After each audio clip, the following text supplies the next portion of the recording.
Please watch the video until the end. Every moment matters. Chapter 1, Homecoming. I came back to Hollow Bay because you always come back to the places that marked you, even if the marking leaves a scar. The town had shrunk in my memory into a cluster of faded storefronts, a harbor of empty boats, and a strip of pine-backed cliffs the locals called the Hollow. People waved like faces in old photographs, polite and flat. The house I grew up in sat lower on the hill than I remembered, its paint a tired gray, its yard drowned in last autumn's leaves. It smelled of damp wood and something else, something honeyed and wrong if you stood too long on the porch. Maggie, my sister, met me with a mug in hand and eyes that had been hollowed by too many quiet nights. She told me she'd been keeping the house, keeping things ordinary against the tide that never quite broke. She didn't tell me about the things that had stopped working. The radio that hummed static every night at 3, the spare room window that would show movement when there was no one there. She didn't tell me that her neighbor, an old woman who once tended roses that smelled of citrus, had stopped showing up at the market. People in small towns bury the oddities under their rugs like loose teeth. They leave them there until someone pulls the rug and the whole floor comes with it. Chapter 2, The First Missing. Rowan, my old neighbor who still worked on fishing boats, knocked on our door one rain-slick evening, boots clanging, jacket smelling of diesel and river silt.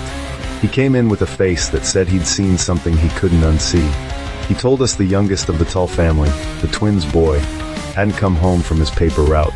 They found his bike in the hollow, near the big sycamore, its chain looped like an afterthought around a root. The boy's footprints stopped at the tree, as if he had stepped into a shadow and been swallowed. Rowan leaned into the light and said, "This isn't the first."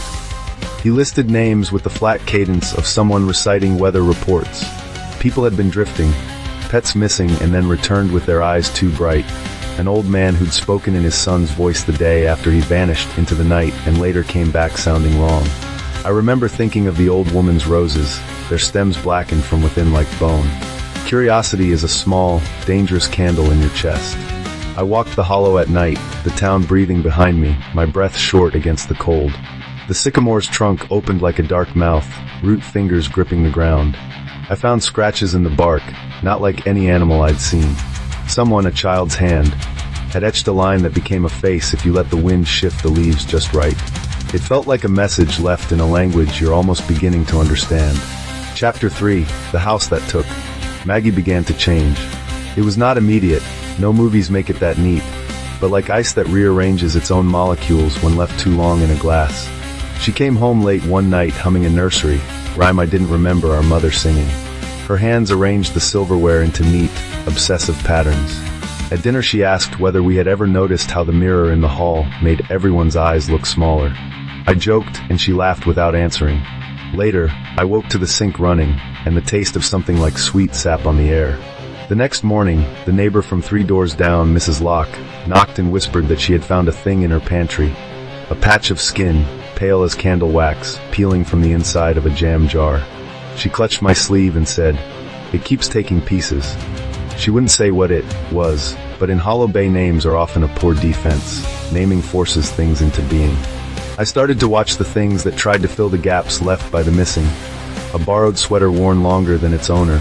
A child's toys arranged in a circle and then gone. Sometimes a voice would call my name from the attic, a whisper thinner than breath. Once, when I stood under the sycamore, I thought I saw a shape at the edge of the tree-line that wore the silhouette of a person, but moved like a curtain in wind. It watched me, and I watched back because once you know the shape of a threat, you have to measure it with your own gaze. Chapter 4, Roots of the Thing. Old books gather in basements in small towns like sediment. I pulled a stack from the library and read of customs, curses, and stories of women who bartered with the edge of the world for youth and keepsakes. There was a pattern, an appetite that could masquerade as kin. A being of old things, they called it different things in different margins, a whisperer, a hollower, a root witch. It lived at the seam between the human world and the deep dark that smells of soil and rot. It could be fed by loneliness, by the little pinprick desires people refused to voice, by the space left by a father who was gone, or a mother who slept too much. The town's old fisherman told me of a pact struck long ago, an offering left by a founding family beside the sycamore. In return for safe nets, the community promised silence about the hollow's hunger. Promises fray. Hunger remembers the sound of a voice better than any bargain. It learns that family names are recipes, and that skin and laughter can be kneaded into its form like dough. One night, I found a hidden door in the bottom of the old church. It led to a root-warm cell where jars sat lined like teeth, each with a scrap of cloth or a child's hair. A single note lay folded on top of one jar. Do not let it learn our faces. The handwriting was my mother's. Chapter 5, Confrontation. Confrontations in small towns are rarely dramatic. They are made of small, stubborn lights. I waited until night, and with a lantern, I walked the hollow's rim until I found the shape. Maggie, or a thing wearing Maggie, kneeling by the sycamore, hands pressed to the bark as if in prayer.